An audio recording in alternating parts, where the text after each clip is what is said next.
menyesuaikan dengan ukuran kepala anak ya, karena anak-anak yang mukanya kecil mungkin pakai masker lebih ini. Oke, jadi ini ditaruh di sini nih. Jadi caranya, instruksinya adalah setiap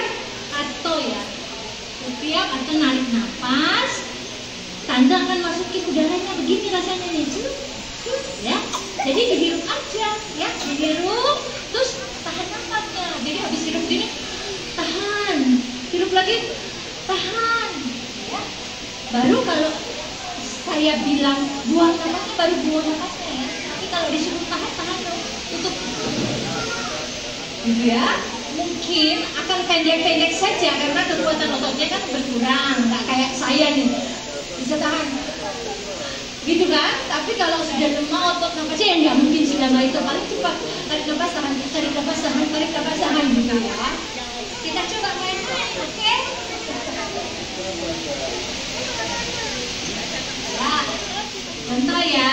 Ini sebenarnya ada bocor di bawah sini, di dadu tuh ini agak besar, jadi di sini bocor. Jadi it's okay untuk memompa agak kencang nih, shot gitu ya.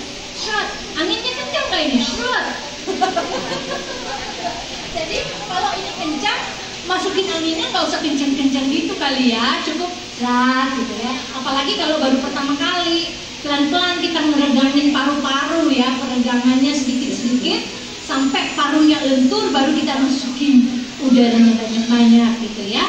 Nanti kalau dadanya kamu sudah rasa penuh, kamu begini ya, kasih tangan di bawah. Mbak itu tandanya udaranya sudah cukup penuh di paru-paru, sehingga kita harus hentikan. Ya, jangan diterusin, nanti meledak parunya kan. Udah penuh ditambahin ya, kemana udaranya. Mungkin itu yang menyebabkan, nggak tahu ya. Salah satu penyebab pneumotoraks itu ada barotrauma gitu ya, di paru-paru yang banyak kantong-kantong, pelebaran kantong utang udara, itu bisa menyebabkan barotrauma, dan pneumotoraks itu yang membuat pneumotoraks berulang. Namanya spontaneous pneumotoraks, itu pada paru yang biasanya bekas ada infeksi. Mungkin pernah ada infeksi paru, misalnya pneumonia atau apapun, itu bisa melebarkan kantong udara dan itu yang membuat potensi pecah gitu ya. Jadi parameternya adalah kalau sudah penuh dadanya kamu ngelambai ini ya. Coba tandain lambai. Nah, itu oke. Let's go. Kita mulai main-mainnya. Tegak badannya. Ini ditaruh di sini. Nanti tarik napas, tahan, tarik napas, tahan, tarik napas, tahan. Udah, ya sudah melambai, udah penuh, jangan dibuang. Ini kegedean, jadi di sininya bocor namanya ya. Tapi kamu tadi merasa dadanya penuh kan? Ya. Coba bayangkan, kalau dia bernapas sendiri dengan ototnya yang lemah, kan dia narik napasnya kecil, gelombang parunya. Jadi udaranya yang masuk sedikit, ya. Tapi kalau kita tambahin, parunya melar gitu, melar, sehingga volumenya jadi naik, udara yang masuk naik, oksigennya akan lebih banyak yang masuk, dan ingat, habis dia tarik nafas, terjadi ekspirasi, tiupan keluaran nafas spontan, dan itu yang akan mengeluarkan CO2. Jadi kalau parunya ngembang bagus, ekspirasi fasenya, fase ekspirasi meniup nafasnya spontannya jadi tambah kencang, CO2 yang tadinya susah dikeluarkan karena otot nafasnya lemah akan terbawa keluar sesudah dilakukan ini. Ya, jadi selain membuat batuknya kencang, ini akan mengeluarkan CO2 yang menumpuk. Ibu-ibu, bapak-bapak, adik-adik, ya, nafas panjang. Jadi volume tarikan nafasnya itu kecil.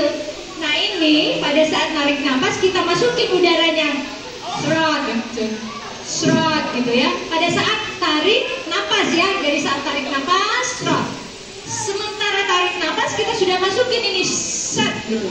Bukan di ujung ya. Jadi bukan sudah tarik nafas baru masukin, telat. Karena sudah mau tiup kan. Jadi sejak dia mulai narik di awal kita sudah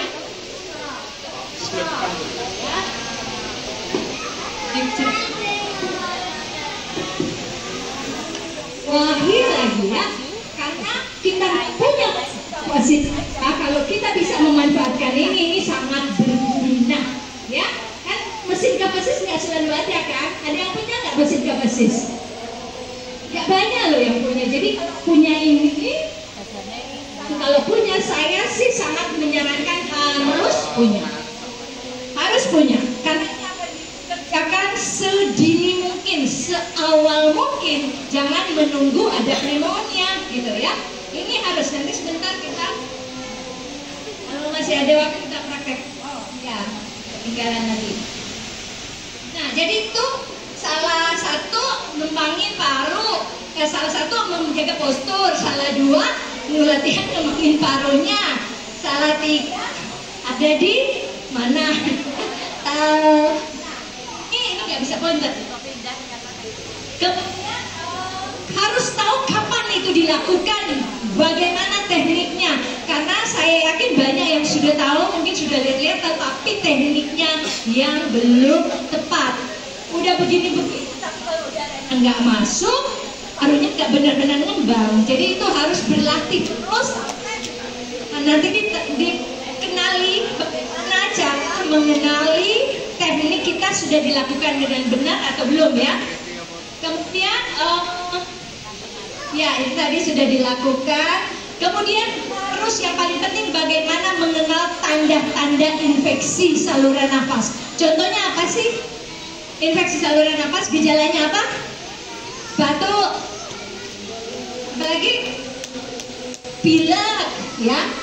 Kalau yang sudah mulai memberat, kalau napasnya sudah lebih berat, lebih sesak, itu berarti sudah lebih berat infeksinya ya, sehingga sudah menyebabkan kesulitan mengambil oksigen dan kesulitan mungkin mengeluarkan C2-nya. Ya, jadi ini ya, kalau ada infeksi tanda-tanda yang tadi ya, please jangan tahan, harus segera diobati. Dan yang paling penting adalah harus segera membersihkan saluran nafasnya dong, ya enggak? Karena begitu ada infeksi, saluran nafasnya makin tambah banyak lendirnya, jadi makin akan bermasalah gitu ya. Ini poin penting yang suka bikin Bu Silvi nelpon saya, karena harus advokasi anak yang dirawat di rumah sakit X ya, karena anaknya dari ventilator gitu mau dipasang mode CPAP berkelahi ya kan.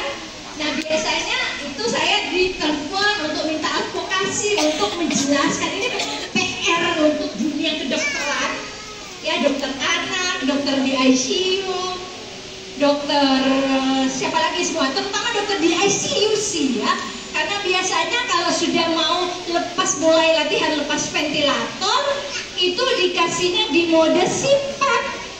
Nah kalau sudah di mode CPAP itu hati-hati, itu kita sudah keluarkan panduannya, tidak dengan mode CPAP, bahkan tidak memberikan oksigen tinggi kalau tidak disertai dengan ventilasi mekanik atau paling nggak dengan yang itu tuh. Ya, ada nggak yang punya oksigen di rumah? Oksigen tabung nggak? Ada ya, hati-hati ya. Jadi kalau anak sesak, jangan cepat-cepat menaikkan oksigen, karena itu akan men-trigger CO2-nya naik, karbon dioksida. Nah itu yang akan bikin anaknya teler. Ada yang dinamakan CO2 narkosa, penurunan kesadaran karena CO2-nya yang tertrigger karena kita ngasih oksigennya terlalu banyak.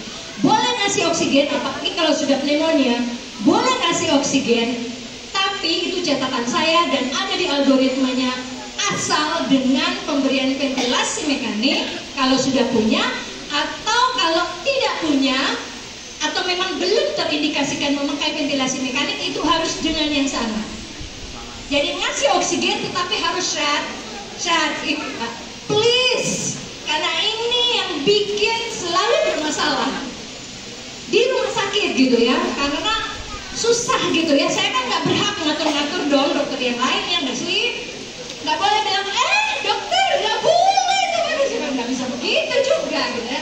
Yang hanya bisa saya lakukan adalah mengadvokasi apa yang harus kita berikan, bersharing gitu ya, instead of memberikan mode CPAP atau memberikan oksigen terapi saja gitu ya. Jadi saya harap ini menjadi perhatian para orang tua, makanya itu harus punya. Itu lebih murah, jauh lebih murah dari obat yang berapa 30 miliar tadi atau yang obat Cina dan sebagainya. Itu obatnya masih ada di awan-awan, masih sedang diperjuangkan. Tapi yang sudah di depan mata kita itu loh, itu yang akan membuat anak-anak kita bertahan gitu ya, walaupun kita belum punya akses terhadap obat-obatan yang terkini ya, tapi kita sudah punya akses untuk sebenarnya menyelamatkan anak kita dari komplikasi di saluran nafas ya. Itu please ya. Bahkan kasus terakhir kan, saya harus bukan nego sih ya, saya harus melakukan sesuatu supaya anaknya tidak tracheostomi. Tahu ya tracheostomi, dibolongin di leher. Itu kan gak gampang perjuangannya ya. Tapi boleh ya diberi gelar SMA Warrior juga, karena saya punya misi itu. Itu tidak gampang ya ibu-ibu semuanya. Tapi nanti kalau misalnya mamanya kasih latihan pakai itu mau ya. Tapi kan sudah bikin batuknya mendekat.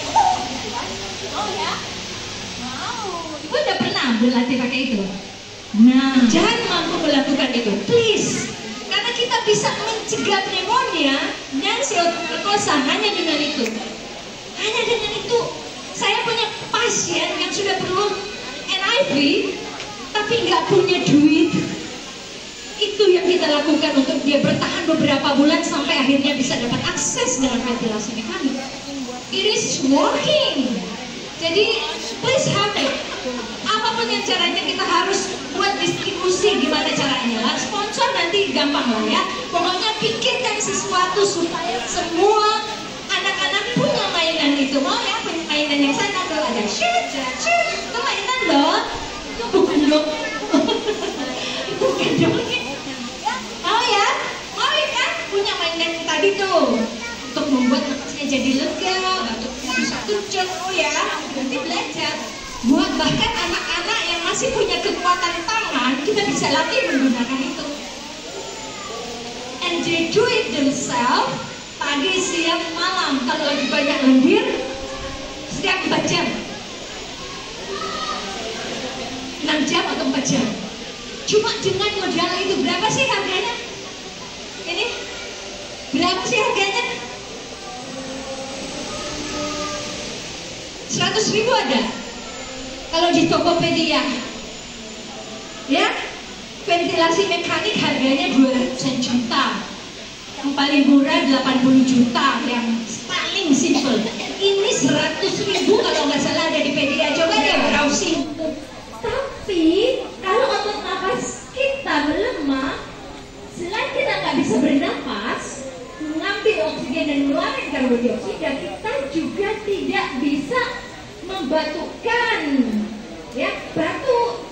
Kenapa batuk penting? Batuk penting nggak? Boleh nggak kita batuk? Boleh. Udah lulus dia, boleh harus. Kita harus batuk. Karena batuk itu bagian dari perlindungan jalan nafas. Nah, di batuk adalah mekanisme pertahanan jalan nafas yang paling depan gitu ya. Yang paling depan. Di dalamnya ada lagi yang lain mekanisme pertahanannya. Tapi yang paling depan itu batuk loh. Ya. Batuk. Kemudian sepertinya saya harus membuka. Jangan pernah berhenti. Ada sebenarnya di slide terakhir saya. Keep on fighting warriors, gitu ya. Selama kita masih hidup, kita tetap punya harapan ya. Kita selalu punya harapan. Anda, adik-adik masih bisa jadi sarjana, masih bisa jadi dokter enak, kayak saya mungkin dan sebagainya ya. Tapi itu harus diupayakan ya. Salah satu upayanya adalah dengan mencegah sampai terinfeksi saluran nafasnya. Jangan sampai parunya ngebang gitu ya. Jangan sampai parunya makin mengecil karena postur ya, karena tidak punya ruang untuk kembang. Kemudian yang kedua, lakukan evaluasi secara berkala ya, berkala untuk menilai kemampuan batuknya dan risikonya, karena masih ada yang kita bisa lakukan kalau toh risiko itu bertambah, selalu ada yang bisa kita lakukan. Oke, terima kasih.